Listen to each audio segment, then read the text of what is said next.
After this, I heard what sounded like a vast crowd in heaven shouting, "Praise the Lord! Salvation and glory and power belong to our God. His judgments are true and just. He has punished the great prostitute who corrupted the earth with her immorality. He has avenged the murder of his servants." And again their voices rang out, "Praise the Lord! The smoke from that city ascends forever and ever."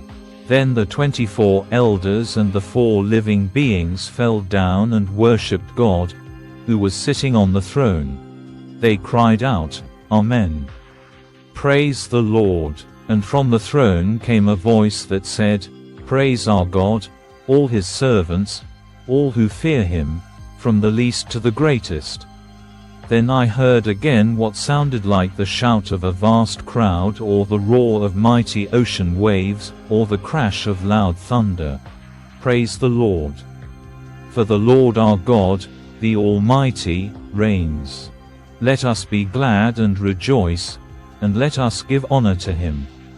For the time has come for the wedding feast of the Lamb, and his bride has prepared herself. She has been given the finest of pure white linen to wear. For the fine linen represents the good deeds of God's holy people." And the angel said to me, "Write this: Blessed are those who are invited to the wedding feast of the Lamb." And he added, "These are true words that come from God." Then I fell down at his feet to worship him, but he said, "No, don't worship me. I am a servant of God, just like you and your brothers and sisters who testify about their faith in Jesus. Worship only God.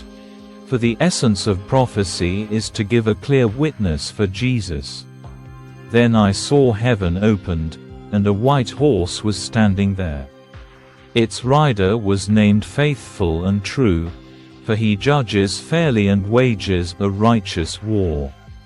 His eyes were like flames of fire, and on his head were many crowns. A name was written on him that no one understood except himself. He wore a robe dipped in blood, and his title was the Word of God. The armies of heaven, dressed in the finest of pure white linen, followed him on white horses. From his mouth came a sharp sword to strike down the nations. He will rule them with an iron rod.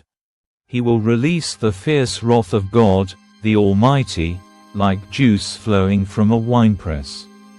On his robe at his thigh was written this title: King of all kings and Lord of all lords.